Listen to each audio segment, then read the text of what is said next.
umumnya apa, tapi itu tertulis di buku Tenenbaum, itu di buku untuk mata kuliah komunikasi dan jaringan data. If something can be filed, it will be. Nah, jadi buat teman-teman nanti yang mau mengerjakan capstone project, mau mengerjakan tugas akhir, tesis, disertasi, begitu, maka sebaiknya dokumennya tidak disimpan di satu tempat. Harus disimpan di banyak tempat, salah satunya cloud. Karena semua orang mengalami, ya, seperti yang kemarin saya alami. Tiba-tiba saja dokumennya tidak mau hidup, dan lain sebagainya. Oke, mari kita lanjutkan kuliahnya supaya segera selesai. Saya menunjuk kepada teman-teman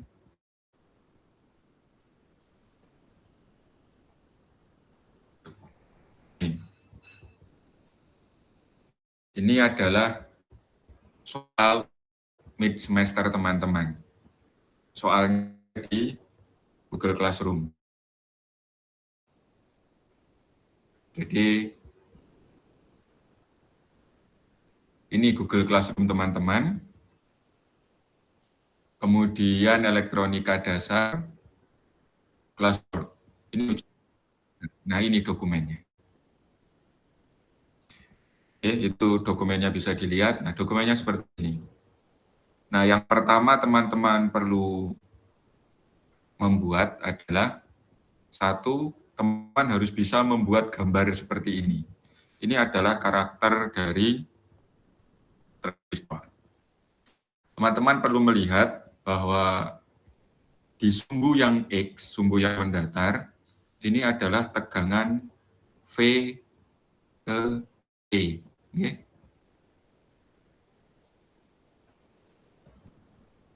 Oh, sebentar. PCE. Jadi dari kolektor ke emitor. Seperti ini. Nah, yang vertikal adalah IC, yang mengalir kolektor seperti ini. Nah, teman-teman, untuk membuat dengan LT Spice, apakah itu sulit? Tidak. Ini saya beri contoh. Jadi, ini LT Spice. Teman-teman buka dokumen baru, ini kliknya. Lalu ambil di sini komponen, bisa menekan P, bisa menekan button yang ada di sini. Nah, transistor itu ada dua jenis. Yang satu yang NPN, yang satu yang PNP. Ini yang PNP, ya. Yang ini yang NPN. Apa bedanya yang NPN 2? Ya, ini cuma bentuknya saja yang berbeda. Mau yang mana? Nah, teman-teman kalau mau bikin MOS, ada PMOS ini, atau ada NMOS. Sekarang kita pakai yang ini saja. Ini NPN. Sama seperti contohnya tadi. Nah, jenisnya yang mana? Oh, sebentar, kita selesaikan dulu. Supaya tidak lupa, teman-teman segera ambil ground ini. Ini sumber tegangan. Lalu pilih ini komponen lagi arus. Arus itu current. Oke. Kalau males nyari ini, current. Seperti ini bentuknya. Seperti ini. Nah, ini orientasi ke bawah. Kita ingin orientasinya dipindah ke atas. Kita pindah orientasinya ke atas.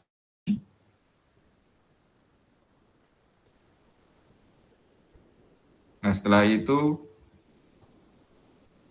arus ini kita hubungkan ke basis, jadi dihubungkan ke emitor.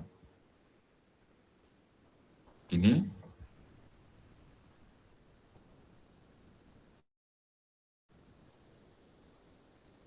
Seperti ini. Ini contoh begitu. Ini adalah bagaimana prinsip kita mengenakan transistor kemarin.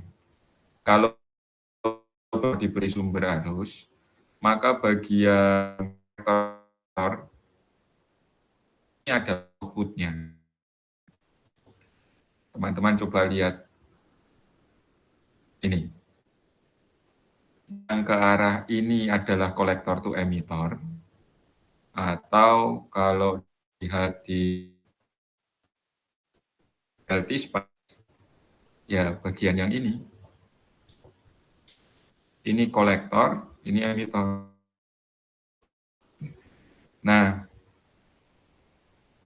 lalu ya ini yang vertikal ini adalah IC. IC yang mana? IC yang mengalir di sini.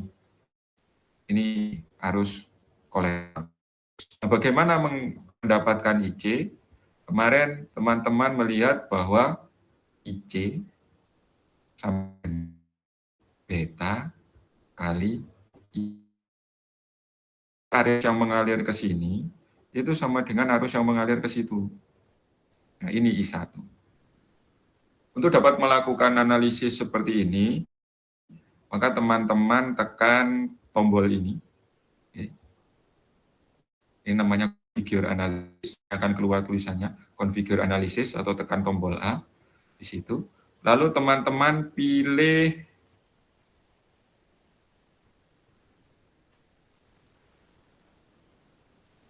sebentar.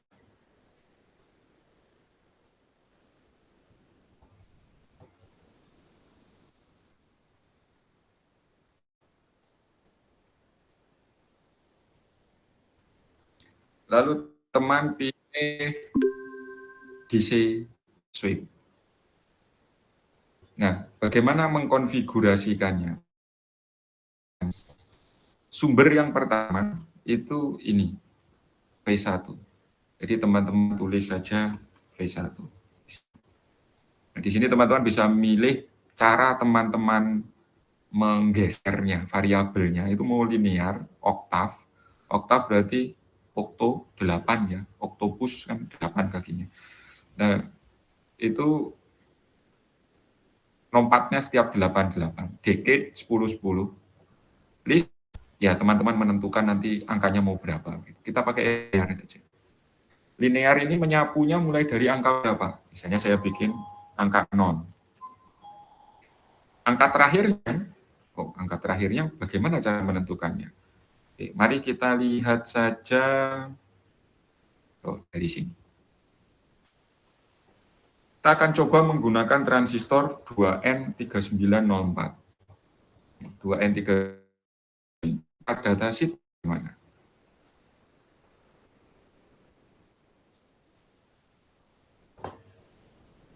Nah, di sini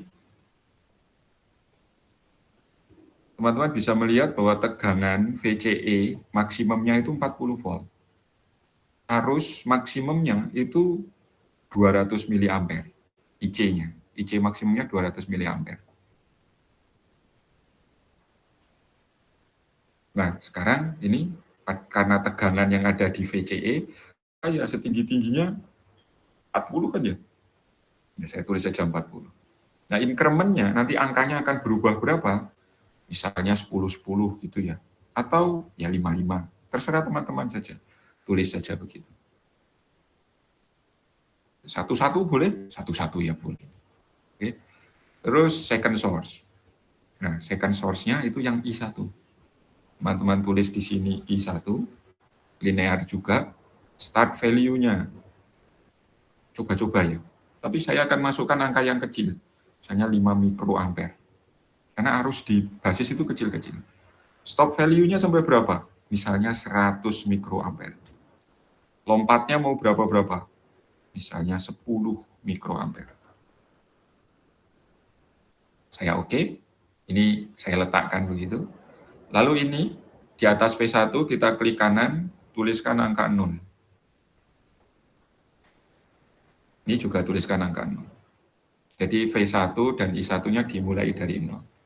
Kalau sudah, tekan tombol ini, segitiga hijau ini, run. Kita run, teman-teman akan dapat layar yang di atas. Teman-teman pilih. Tadi yang akan dilihat adalah hubungan antara V1 dan I1.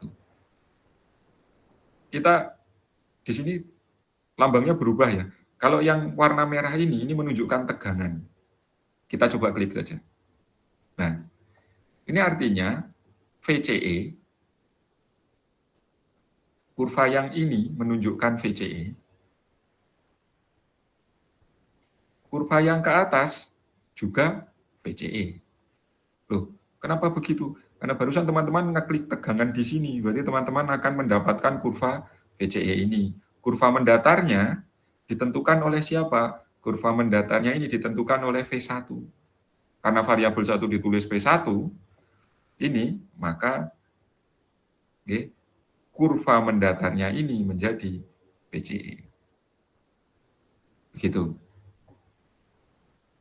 Berarti bukan itu ya, bukan itu. Kalau begitu kita cari yang mana? Ya, kita lihat turunkan lagi penunjuknya sampai jadi tanda bundaran seperti ini. Nah, ini artinya sensor arus. Kok sensor arus bentuknya begitu, Pak? Ya, jadi kalau teman-teman lihat ada namanya Hall effect sensor, itu bentuknya bulatan seperti ini. Nanti kabelnya dimasukkan di tengahnya. Jadi itu kenapa gambarnya bulatan. Saya pasang di sini, teman-teman lihat. Ini. Mirip tidak dengan gambar ini? Sama kan ya? Nah, nanti teman-teman bisa memvariasikan, ya, memvariasikan apa variabelnya tadi. Ini cara mengeluarkan variabelnya yang tadi bisa dengan menekan tombol ini, configure analisis yang di atas, bisa dengan teman-teman letakkan kursornya di atasnya DC ini, lalu diklik kanan, hasilnya sama. Nah, ini nanti teman-teman bisa memvariasikan variabelnya ini. Silahkan dicoba-coba. Nah, dengan mengatur I1 itu antara 5 sampai 100 mikroampere, teman-teman bisa melihat bahwa arusnya itu hanya sampai 10 miliampere. Padahal di sini ya, arus maksimumnya itu bisa sampai 200 miliampere. Berarti ya 20 kalinya. Ya, nah, gimana caranya? Berarti I1-nya ini saya naikkan sampai 20 kalinya. 20 kalinya berarti ini kalikan 20 saja. Itu ini juga kalikan 20 saja stepnya supaya jangan terlalu banyak. Saya run. Ya, teman-teman bisa lihat sekarang arusnya itu mencapai sekitar 200 miliampere. 200 miliampere diperoleh di berapa? Di 20.000 mikroampere atau 20 miliampere. Teman-teman sudah mendapatkan kurva ini. Nah, ini adalah kurva karakteristik transistor. Oke. Nah, ada satu langkah yang belum dilakukan. Apa itu? Nah, teman-teman letakkan kursornya di atas NPN ini, klik kanan, teman-teman bisa memilih transistor model. Nah, saya akan mencoba di tugas Anda itu pakai yang 23904. Teman-teman bisa mencoba dengan jenis yang lain. Nanti akan mendapatkan kurva yang berbeda. Ini saya coba. Nah, hasilnya jadi seperti ini. Apa bedanya? Yang tadi, ya, yang tadi itu lebih ideal, lurus, begitu ya. Nah, yang ini lebih realistik.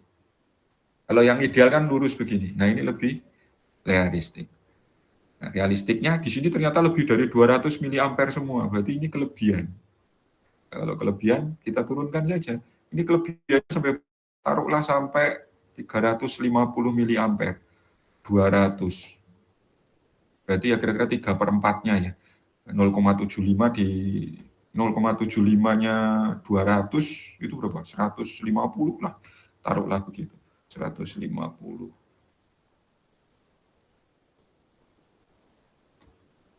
150. Di sini juga saya ganti 15.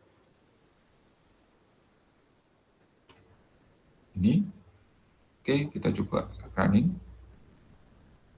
Masih ketinggian ya. Masih sampai 200. Ini saya turunkan misalnya 1000 gitu.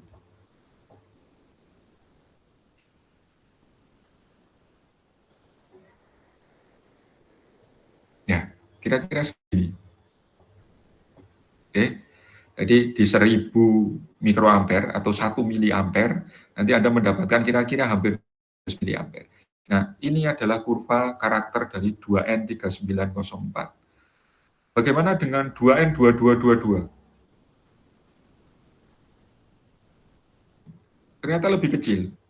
Ini artinya apa? Ini artinya betanya itu lebih besar yang 3904. Oke, karena dengan arus yang sama, IC-nya lebih besar sampai 200. Sementara 2N222 hanya sampai 140. Mari kita kembalikan ke 3904. Running lagi. Ya. Setelah Anda mendapatkan kurva ini, apa yang bisa dilakukan? Nah, di sini ada tools. Nah, tools ini teman-teman bisa men-setting banyak hal, misalnya ini ukuran hurufnya. Kalau terlalu besar dikecilkan seperti ini. Ukurannya jadi lebih kecil. Warna, ketebalan, ini semua bisa di-set di situ, tools. Lalu gambar ini bisa di-copy. Nah, kalau gambar ini sudah di-copy, misalnya, saya buat yang baru dulu.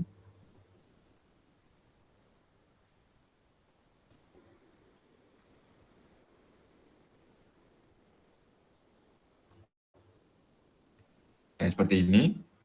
Di paste di sini. Nah, teman-teman sudah dapat karakter transistor yang diinginkan. Bisa nggak Pak melakukan analisis untuk MOSFET? Oh, bisa tentu saja. Caranya ya ini diganti saja MOSFET, dan karena MOSFET itu dikendalikan tegangan, maka V1-nya tegangan, ini I1-nya diganti dengan V2. Langkahnya sama. Nanti teman-teman akan mendapatkan kurva yang bentuknya begini. Oke. Ya, itu bisa dilakukan dengan mudah, karena itu saya kemarin memberikannya dengan cepat, karena ada banyak rangkaian. Nah, kalau teman-teman sudah mendapatkan kurva ini, terus apa yang dilakukan? Nah, teman-teman kemarin diberitahu tentang yang namanya load line, kan? Nah, load line bagaimana menggambarnya? Ya, begini. Misalnya tegangannya diberikan 20 volt, berarti kan dari sini ya 20 volt, begini. Lalu teman-teman diberitahukan bahwa arusnya nanti maksimumnya sampai berapa? 200 ampere gitu. 200 miliampere misalnya. Ya sudah tinggal ditarik saja ke situ. Ini namanya jadi load line. Oke. Nah, di sini coba diikuti perintahnya. Nah, disuruh gambar seperti ini. Oke. Kalau teman-teman sudah dapat load line seperti ini,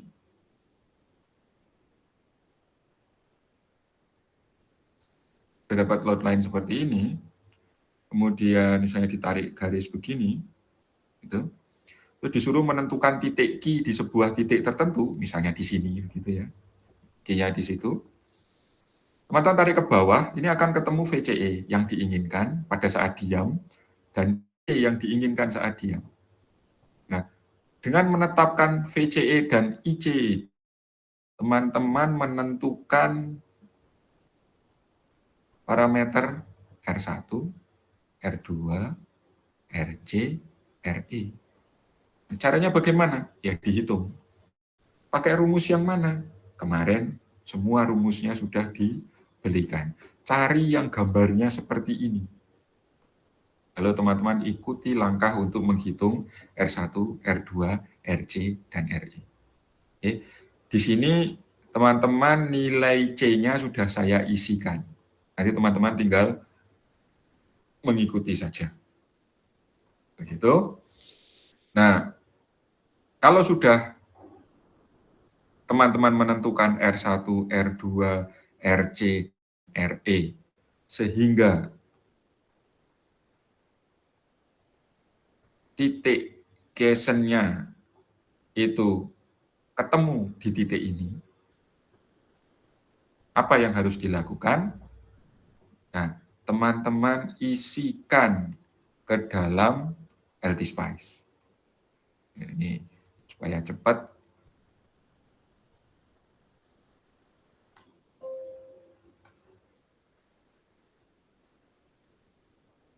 Sudah saya buat dulu. Jadi misalnya diisi seperti ini ya. Ini misalnya angkanya seperti ini. Nah, di dalam tugas teman-teman, langkah menghitung R1, R2, RC, RE itu harus diperlihatkan kepada saya. Oke. Terserah halamannya berapapun silahkan. Oke, kalau sudah isikan ke dalam bentuk rangkaian seperti ini. Kalau sudah diisikan, teman-teman tekan lagi tombol AC-nya ini, parameternya. Terus lakukan analisis namanya ini, DC operating point. Oke, letakkan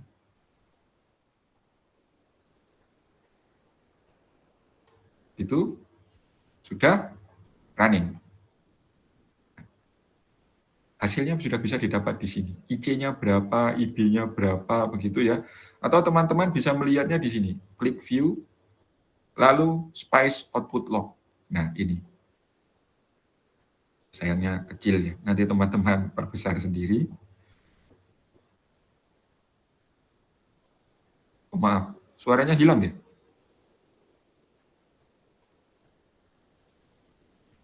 Atau gambar saya matikan saja nggih? Aman kok Bapak. Oh, baik-baik saja. Oh, oke. Saya lanjutkan. Oke, jadi teman-teman bisa lihat di sini ada VCE nggih. Ini ada VCE. Lalu ada IC. Lalu ada VBE. VBE yang mana?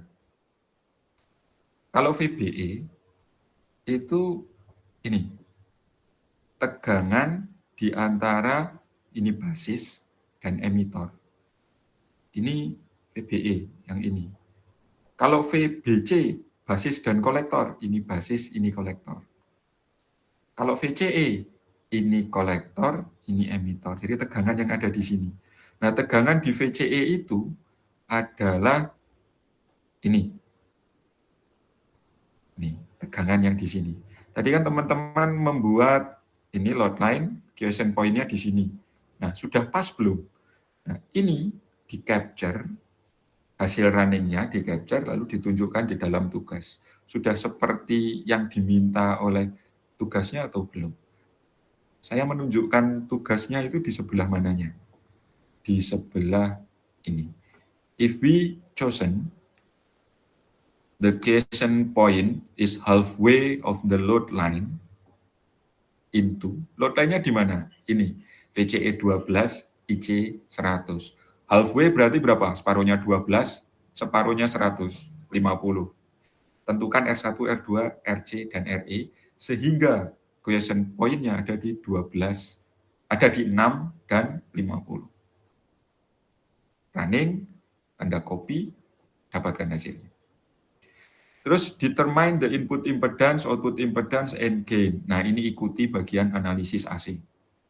Oke. Sulit? Ya, enggak lah. Karena ini tinggal diparalel dengan itu, diparalel dengan karakternya ini kan, dan itu. Lalu ini, ya, diparalel dengan karakter outputnya itu, sudah jadi. Maaf, sepertinya suaranya tidak kedengaran.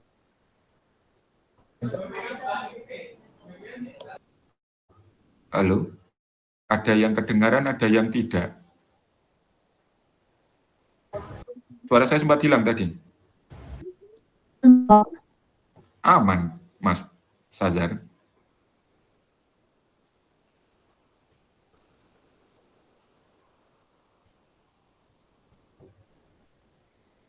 Ya, jadi atau supaya di tempat Anda lebih aman, saya matikan gambar saya ya. Oke, sudah. Ini saya matikan saja gambarnya. Supaya bandwidth-nya lebih sedikit. Oke. Nah, jadi teman-teman, ini lihat di bagian AC analisis. Nah, kalau sudah, teman-teman melakukan apa? Melakukan seperti ini. Di poin terakhir ini, use 8 ohm load. Oke, 8 ohm load. Ini saya tunjukkan. Di sini teman-teman lihat ada R5, ya, 8 ohm. Nah, ini disambungkan ke Nih, disambungkan ke outputnya ini.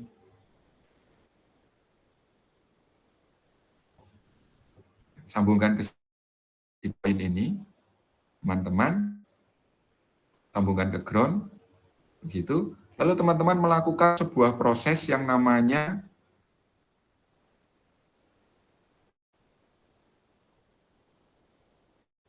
AC analysis.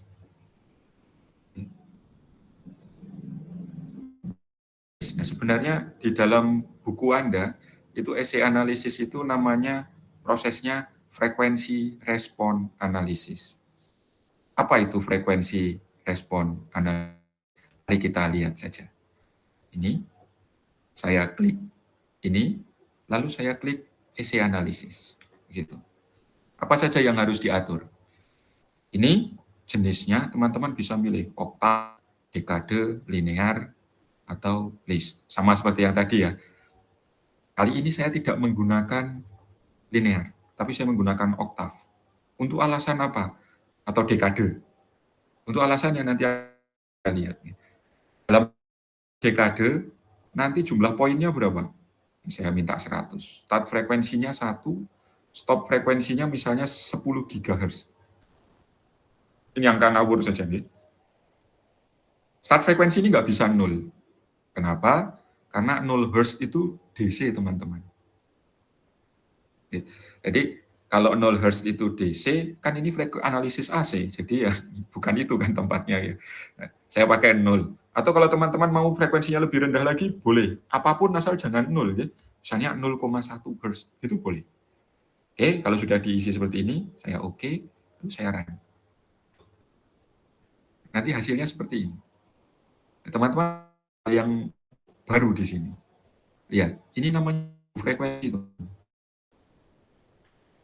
Tapi cara ngaturnya agak aneh ya. Ini 1 Hz, 10, 100, 10 kHz. Nah, ini namanya teman-teman logaritmik. Kenapa secara logaritmik? Nah, teman-teman bisa melihatnya di buku pegangan teman-teman. Nah, ini namanya kertas semi-log. Semi-log itu bagaimana? Sumbu mendatarnya itu logaritma. Okay. Sumbu ke atasnya linear. Log to log gitu ya. Bisa nggak sih kita gambar seperti itu, nggak harus pakai LT-Spice? Oh bisa. Teman-teman bisa loh nggak pakai Excel. Gambar kertas semi-log pakai Excel bisa nggak?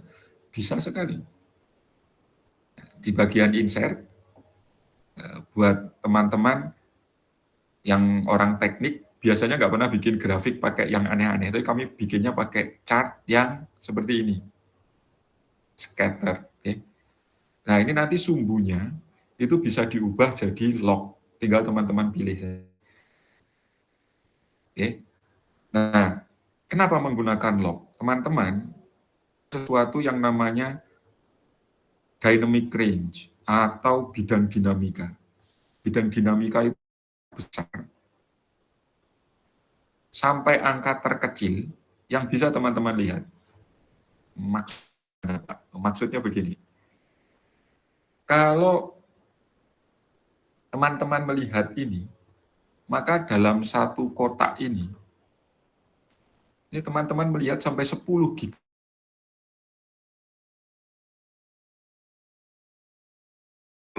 Sampai 10 kHz. Ini bisa kelihatan. Tapi kalau saya ganti ini pakai linear, maka teman-teman tiba-tiba kehilangan detail.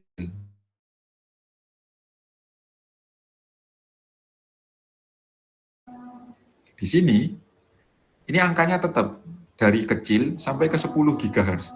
Tetap. Tapi angka-angka di tengahnya itu teman-teman tidak bisa membedakan. Nah, dengan logaritmik, maka masih bisa membedakan, terutama untuk frekuensi-frekuensi yang kecil. Semakin frekuensinya besar di sini, semakin tidak kelihatan. Dan anehnya, kalau kita melakukan analisis frekuensi, memang yang perlu kita lihat itu di bagian-bagian ini, begitu. Itu keajaibannya. Panca indera kita itu juga didesain oleh Yang Maha Pencipta itu dengan struktur logaritmik. Kalau tidak percaya, dengarkan suara. Terus misalnya kita coba suaranya itu dinaikkan secara linear. 1 watt, 2 watt, 3 watt. Teman-teman tidak akan bisa. Kita diberi panas. Panasnya dinaikkan secara linear. 1 derajat, 2 derajat, 3 derajat. Teman-teman tidak kerasa. Tapi kalau dinaikkannya 1, 10, 100, baru terasa. Makanya algoritma untuk nyetel audio, algoritma untuk nyetel AC, itu logaritmik, tidak linear. Jadi kalau teman-teman muter volume, itu diputar sedikit, naiknya banyak. Jadi ini untuk apa? Untuk memperbesar bidang dinamika. Bidang dinamika itu apa? Teman-teman bisa membedakan angka terbesar dan angka terkecil. Itu namanya bidang dinamika. Kelihatan atau tidak kelihatan. Nah, sekarang kita coba ya. Misalnya saya ukur tegangan di sini. Kok cuma garis lurus. Dan di sini kita bisa melihat bahwa satuan yang namanya MdB. MdB itu apa? M-nya D itu desi, B itu bel. Nah, ini apalagi itu. Oke, mari kita lihat di sini. Teman-teman, satuannya yang digunakan itu namanya bel. Di bawah. Nah, ini bel. Seperti ini. Bel itu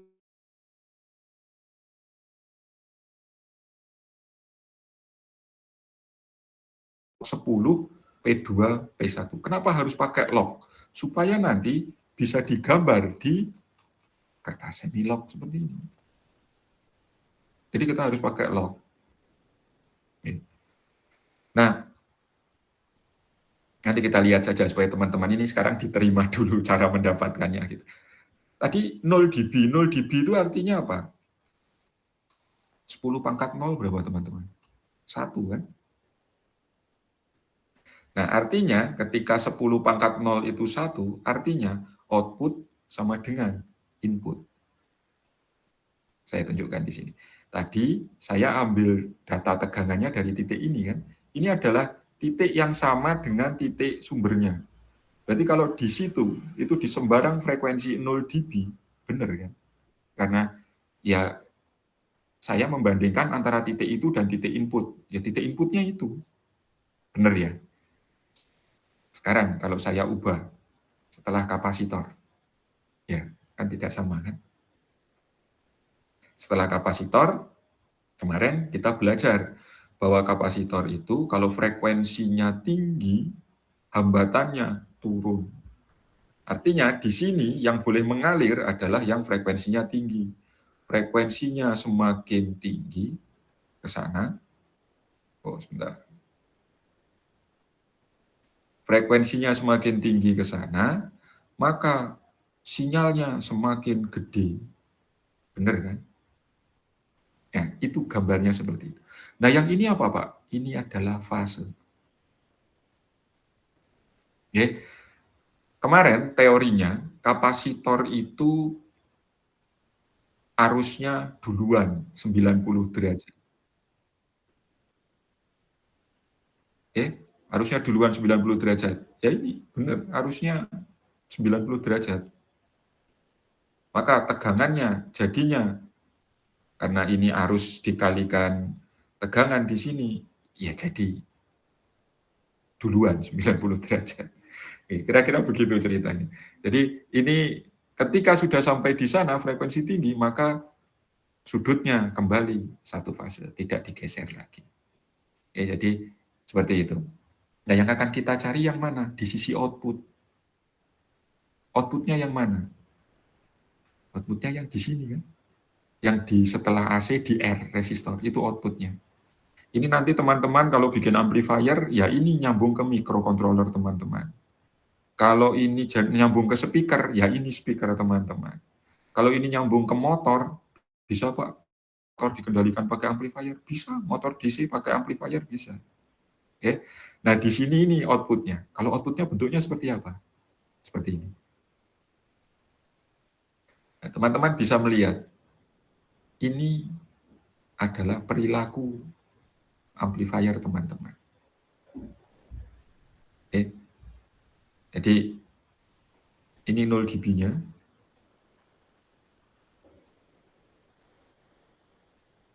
Penguatannya hanya sedikit ya. Ini 0 dB-nya itu. Penguatannya hanya sedikit tapi bisa menekan banyak sekali. Nah, teman-teman akan melihat perilakunya ya. Kalau kita melihat di sini di titik di depan setelah kapasitor, maka teman-teman melihat ini sesuatu yang namanya high pass. Apa itu high pass? Hanya melewatkan frekuensi tinggi. Maksudnya bagaimana? Ini kan frekuensinya rendah, nggak boleh lewat kan? Ini ditekan artinya, karena ada tanda minusnya di situ. Jadi sinyalnya nggak boleh lewat, malah diperkecil. Nah, yang sinyalnya boleh lewat, yang di sini, ini, begitu. Itu namanya high pass. Nah, ini sesuatu yang ideal, begitu. Tapi kalau teman-teman bikin amplifier, pada dasarnya nggak ideal. Kenapa nggak ideal? Semua amplifier itu punya wilayah kerja. Nah, wilayah kerjanya seperti ini.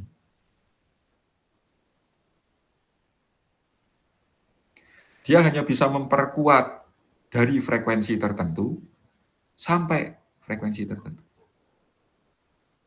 Di wilayah ini dan di wilayah itu, sinyalnya tidak diperkuat. Nah, ini realitas. Bahkan sesungguhnya semua komponen perilakunya seperti itu. Nah, batas kiri dan batas kanan, ini namanya panjang wilayah bisa menguatkan ini namanya bandwidth atau lebar pita. Jadi kalau teman-teman ditanyai lebar pitanya adalah wilayah yang bisa menguatkan ini. Nah, yang bisa menguatkan itu yang bagaimana? Titik, sebuah titik. Yang penguatannya turun sebanyak 3 dB. Jadi taruhlah ya, ini misalnya saja. Di sini 0 dB.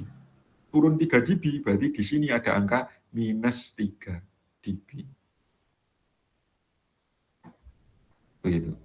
Nah, titik minus 3 dB di kedua sisi ini, turun 3 dB dari titik ini adalah sebuah titik yang memisahkan antara kecil dan besar. Kecil. Nah, teman-teman menguatkan di rentang yang besar ini. Begitu. Bisa nggak Pak ada yang sebaliknya? Oh bisa. Kurvanya bisa saja bentuknya begini. 3 dB-nya sama. Ini sampai situ. Jaraknya 3 dB dari itu. Ini namanya bandwidth. Atau lebar pita. Keren kan? Jadi teman-teman sekarang sudah paham amplifier saya bisa bekerja di mana ya? Ya hanya di situ. Nggak bisa di tempat yang lain. Oke. Nah, di biomedik hal-hal seperti ini penting. Iya. Karena saya harus memilih apakah 10 Hz itu bisa untuk mengukur sesuatu yang untuk manusia secara langsung. Mungkin kalau diperlebar sedikit sampai ke 1 Hz ini bisa lebih baik. Tapi 10 Hz ini ya mulai masuk akal. Begitu. Nanti teman-teman akan menghadapi gangguan di sini 50 Hz. Kenapa? Sinyal listrik kita 50 Hz. Jadi semua data teman-teman terganggu. Padahal jantung kita itu ada di sekitar 40 sampai 100 Hz. Ya kan? Nah, ini nanti akan terganggu oleh sinyal 50 Hz. Bisa lebar enggak? Ya paling teman-teman hanya butuh sampai 10-an kHz. Sementara kita masih punya sampai segini. Sampai 100 MHz. Masih cukup lebar. Jadi amplifier ini bisa nggak digunakan untuk mengukur sinyal badan manusia? Bisa. Kalau terlalu lebar efeknya apa, Pak? Kalau terlalu lebar, noise-nya masuk. Kalau terlalu sempit, efeknya bagaimana, Pak? Ada sinyal yang tidak diketahui teman-teman. Jadi kita itu termasuk harus mengatur lebarnya. Komponen apa yang menentukan ukuran ini semua? R, kali ini ya, R dan C. Ada komponen yang lain? Ada, L namanya. Oke. Bagaimana ceritanya? R ketemu C, ini akan memiliki sesuatu yang namanya konstanta waktu atau time constant. Time constant adalah konstanta di mana sinyal Anda turun menjadi sekitar 0,7-nya. 0,72 sekian begitu. Nah, cara ngitungnya bagaimana? R kali C. R kali C itu satuannya second. Atau L dibagi R. Satuannya juga second. Sama. Oke. Nah, itu yang menentukan titik potongnya. Nah, titik potong yang tadi minus 3 dB namanya titik apa? Titik crossover. Ada yang menamakan begitu. Ada yang menamakan cut off.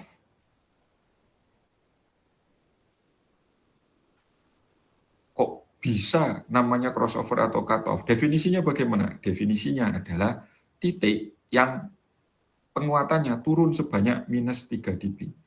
Angka 3 dB-nya ini dapatnya dari mana sih Pak? Ya. Jadi sebenarnya dB itu adalah rasio P in dan P out. P out-nya di atasnya.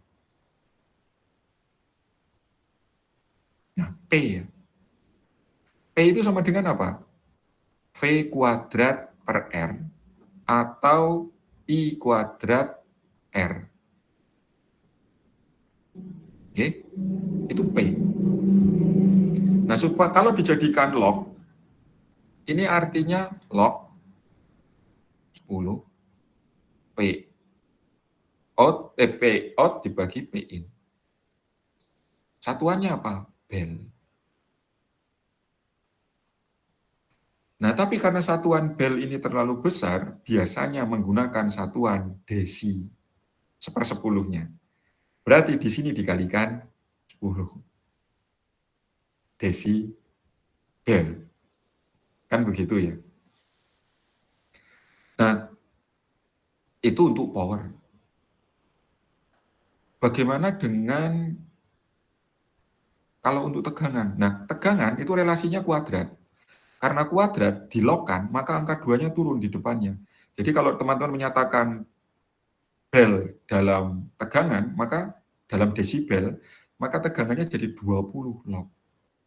Arus sama, karena pakai kuadrat, maka jadi 20 log. Begitu. Nah, dalam relasi daya, titik minus 3 dB itu dayanya turun jadi setengahnya. Artinya, kalau di sini teman-teman mengirim daya 1 watt, di titik minus 3 dB ini, misalnya, maka daya yang sampai di sini tinggal setengah watt. Begitu. Ya, setengah itu kan kira-kira titik yang baik untuk bisa bilang sudah jadi kecil. Gitu ya. Ini titik pelintasannya kira-kira begitu kan ya. Jadi titik minus 3 dB itu disebut titik crossover. Ya, sudah saya bisa bilang itu titik potongnya begitu, titik cut off. Jadi titik setengah daya. Kalau jadi tegangan, kira-kira 20 log, atau ya kira-kira tegangannya turun jadi 0,7-nya. Tegangannya tidak jadi setengahnya, gitu, tapi jadi sekitar 0,7-nya. Kira-kira begitu. Itu adalah titik setengah daya, bukan titik setengah tegangan atau setengah arus, tapi setengah dayanya. Jadi itu maksudnya dB. Oke. Di sini teman-teman bisa melihat penguatannya seberapa besar sih. Ternyata penguatannya juga nggak terlalu besar. Di sini saya bisa menunjukkan penguatannya ini sekitar, kursornya kok nggak kelihatan.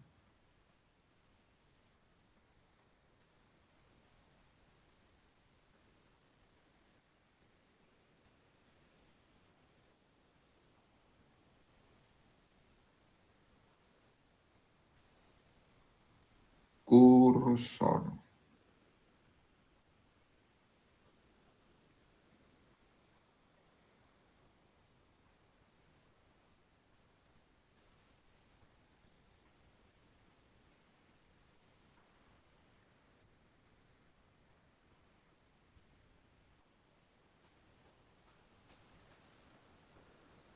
seharusnya ada penandanya ya, sehingga kita bisa tahu di berapa dB. Ini kira-kira 0,20, ini kira-kira 10 dB. Ya. Kalau bingung 10 dB itu berapa? Kita sekarang di zaman modern. Tulis saja di sini. Convert 10 dB.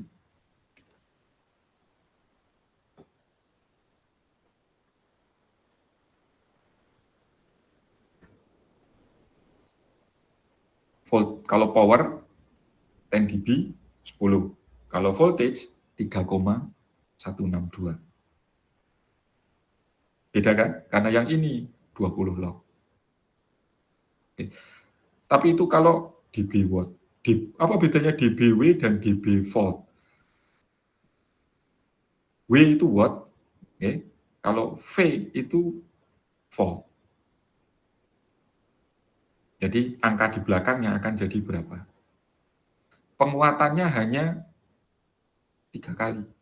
Amplifier yang tadi saya buat ini, penguatan tegangannya hanya 3 kalinya. Jadi kecil penguatannya. Nah ini bisa menekan sampai minus 140 dB. Nanti Anda bisa cek sendiri. Oh ini masalahnya. Ternyata di sini keluarnya. Oke, ini magnitudenya kira-kira 10 dB. Oke. Di frekuensi berapa? Titik cut off-nya kalau ini 10, saya geser. Jadi berapa? 7 ya. 7, kira-kira di sini. Di frekuensi 800 Hz itu titik crossover-nya. Oke, jadi itu kira-kira bagaimana saya bisa memaknai sebuah kurva tanggapan frekuensi. Nah, analisis seperti ini namanya frekuensi respon analisis. Teman-teman di sini melihat ada 2 kurva, yang satu yang pakai tanda titik-titik, ini fase. Ada di sini. Ya. Jadi kalau teman-teman menganalisis perilaku, maka perilakunya itu berupa amplitudo dan berupa fase. Di sini teman-teman bisa melihat bahwa tidak ada penguat yang ideal. Karena teman-teman dilihat di sini, ya ini cukup flat amplitudonya, tapi fasenya digeser semua. Di dalam rentang ini sampai ini, sinyal teman-teman yang frekuensinya ada dalam rentang ini digeser 180 derajat. Maksudnya bagaimana, Pak? Kalau teman-teman berangkatnya begini, sinyal aslinya begitu. Kalau frekuensinya berada dalam rentang ini, jadinya begitu. Oh ya, nggak apa-apa, Pak. Nggak apa-apa itu kalau semuanya seragam. Teman-teman nanti akan atau sudah belajar yang namanya Fourier analisis. Kalau teman-teman punya gelombang bentuknya seperti ini, maka di dalam Fourier analisis ini terdiri atas banyak frekuensi. Nah, artinya setiap frekuensi ini akan digeser fasenya. Artinya, teman-teman bisa jadi berangkat aslinya, sinyal inputnya itu seperti ini, nanti keluarnya jadi begini. Dan itu kenyataan lapangan. Artinya, teman-teman perlu kesadaran-kesadaran seperti ini. Oke lah, teman-teman tidak terlalu bisa mendesain amplifier. Enggak apa-apa. Tapi teman-teman harus paham bahwa ketika memilih amplifier, nggak ada amplifier yang ideal. Nggak ada amplifier yang ideal itu bagaimana? Teman-teman berharap berangkat sinyalnya kotak, keluarnya kan juga kotak. Yang beda hanya amplitudonya kan? Iya, idealnya begitu. Nanti yang benar adalah pasti ada yang berubah. Nah, apakah perubahan ini mengganggu teman-teman atau tidak? Bagaimana menanganinya? Itulah kebaruan. Teman-teman digaji untuk itu. Nah, karena itu teman-teman, saya hanya ingin menyampaikan soal yang saya buat. Ini bukan soal pinter-pinteran. Ya, ini adalah soal yang kira-kira menuntun teman-teman untuk bisa melakukan sesuatu. Bahkan ujiannya, cara mengerjakannya sudah diberitahu. Kan? Keren apa enggak? Nah, teman-teman, tolong mulai dikerjakan. Dicoba-coba dulu. Ya kalau bisa sekarang sebelum ujian. Nanti pas ujian teman-teman nggak usah mengerjakan. Waktu mengumpulkannya kapan? Waktu mengumpulkannya adalah di Jumat terakhir. Teman-teman ujian. Jam 12 kurang 1 menit. Kalau teman-teman buatnya jam 11, iya, cuma ada 1 jam. Pasti teman-teman bingung. Karena ini perlu coba-coba dan perlu perhitungan. Pesan saya, ketika mengerjakan ini, ikuti detailnya. Okay? Baca ini, saya suka dengan grafik, maka kalau bisa teman-teman beli ilustrasi grafik. Di poin ini teman-teman perlu menunjukkan perhitungan dan menjalankan LT-SPICE. Oke. Tadi ingat di bagian yang operating point. Ini. Oke. Di bagian soal yang terakhir, yang ini, nomor 5, teman-teman menggunakan AC analisis, LT-SPICE. Hanya nomor 4 yang tidak perlu menggunakan LT-SPICE. Soal nomor 1, soal nomor 3, dan soal nomor 5, semua perlu LT-SPICE. Dan sudah saya tunjukkan tadi. Ada pertanyaan?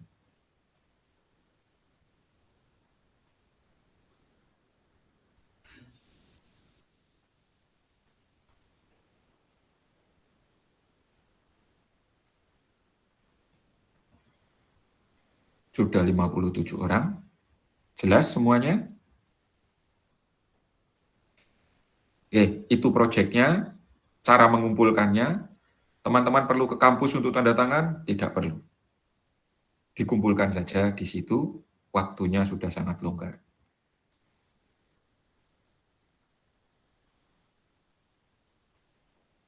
Oke, kalau sudah cukup, saya akhiri. Terima kasih sudah bersabar dengan saya, ada banyak masalah. Oke. Semoga kita nanti ketemu di kelas yang lain. Terima kasih atas perhatiannya. Saya akhiri. Selamat malam. Assalamualaikum warahmatullahi wabarakatuh.